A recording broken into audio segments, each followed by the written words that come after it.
Across the thousand-sun expanse of the Galactic Confederation, war was a science. It was an equation of logistics and energy yields, all governed by universally accepted articles of engagement. Conflicts were precise, logical, and thankfully sterile. They were fought by soldiers who understood that victory was a tangible calculation, and surrender was the only logical outcome when the math no longer added up. But out on the far-flung fringes of the galaxy, a lesson was about to be learned that would unravel everything civilized species thought they knew about warfare.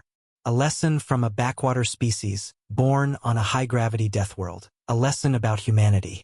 For centuries, the principles of galactic warfare have been clear. They are logical, they are precise, and they are fought for strategic gain.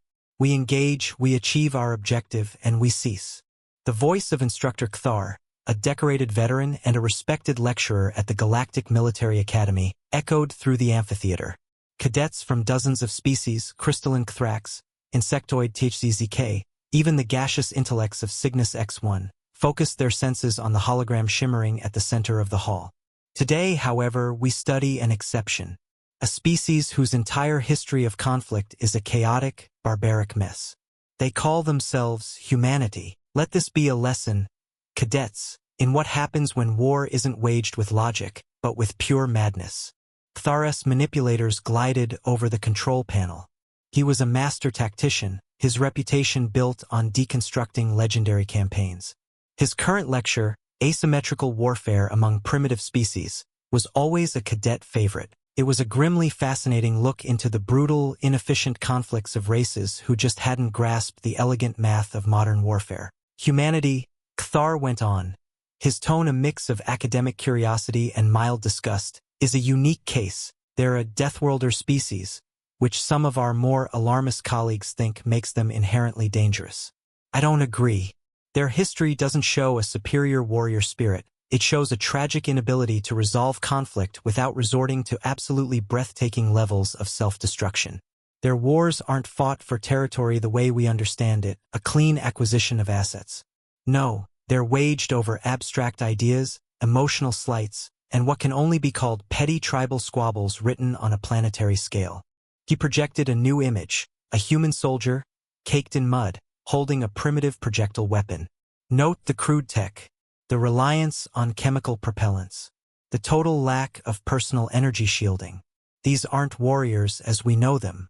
They're obstacles, inefficient, unpredictable, and emotionally compromised. Your objective in any encounter like this is simple. Apply overwhelming, logical force until they break and concede.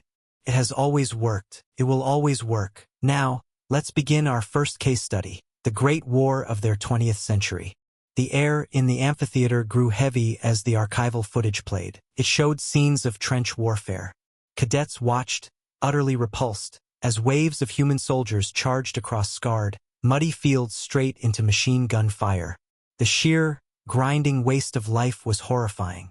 A young THZZK cadet, whose species communicated with empathic pheromones, buzzed in distress. Instructor, the loss of life, it's for just a few meters of scorched dirt. It's illogical. The cost in personnel massively outweighs the strategic value of the objective. Cthar paused the footage on a grim image of a trench filled with exhausted, hollow-eyed men.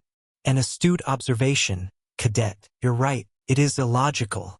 And this is the hallmark of primitive warfare. They fail to properly calculate acceptable losses.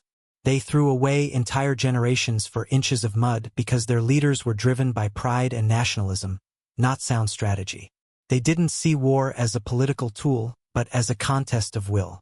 It's tragic, it's inefficient, but ultimately, it's a weakness. A species that wages war this way will burn itself out. They are their own worst enemy. He sounded confident, but for a split second, something in the holographic soldier's eyes sent a faint tremor through him.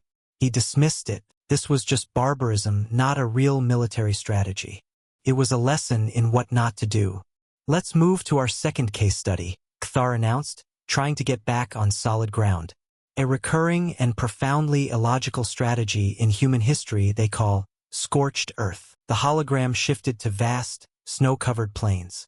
A huge, disciplined army was marching through it, but as they advanced, the footage showed them finding only ruin. Cities were on fire, granaries were emptied and torched, and water sources were poisoned. not by the defending army, but by the very people who lived there.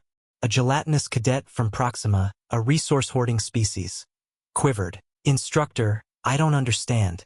They're destroying their own infrastructure, their own food, their own homes.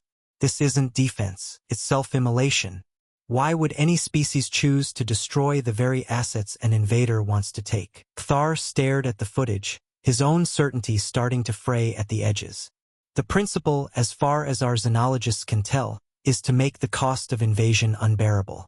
To deny the enemy any supplies from the conquered land. But they're denying it to themselves too, the cadet retorted. They're dooming themselves to starvation and exposure right along with the enemy. It defies every scrap of logic about survival, and that was it. The cadets, from cultures where war was a struggle for resources, just couldn't grasp the concept of winning by outsuffering your opponent. The idea that a people would rather burn their entire world to ash than let another rule it was completely alien.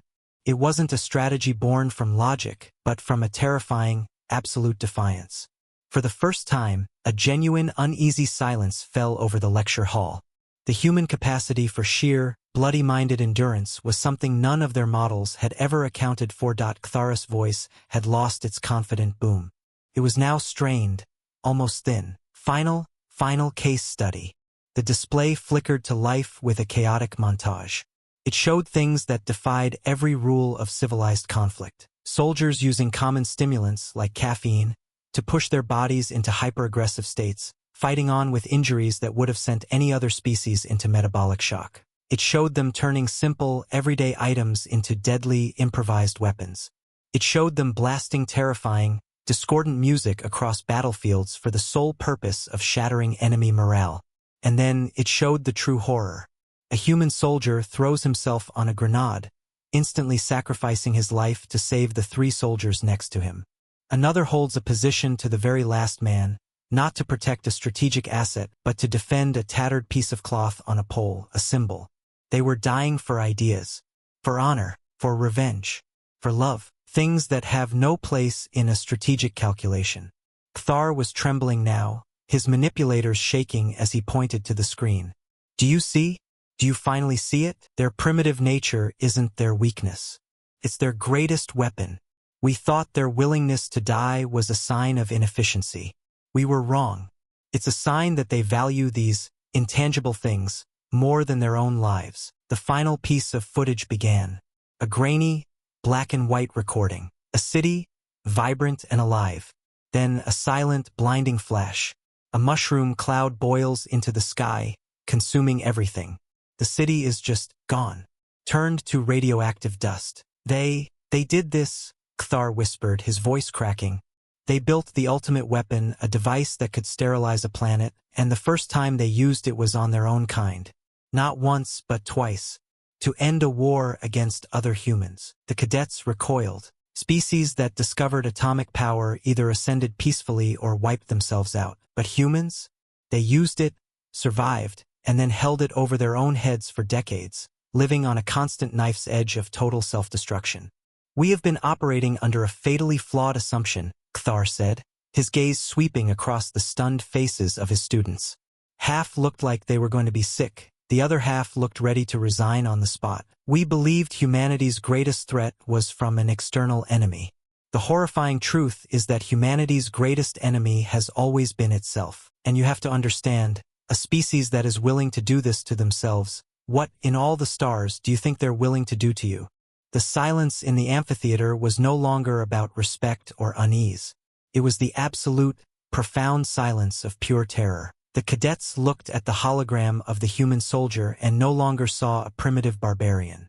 They saw an avatar of incomprehensible violence and terrifying resolve. With a shaking hand, Instructor Kthar reached forward and swiped his console, deleting the entire lesson plan. Thousands of years of compiled wisdom, the neat equations of war, all of it was worthless. He looked at his cadets, the future defenders of the galaxy, and gave them their new and only lesson on humanity. The official doctrine is being revised. Effective immediately, there is only one rule, one strategy, one prime directive when engaging the species known as humanity. He paused, letting the weight of his final words sink into the soul of every being in that room. Ensure you never have to.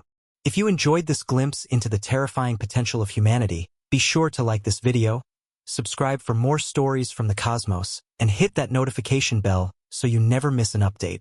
Thanks for watching.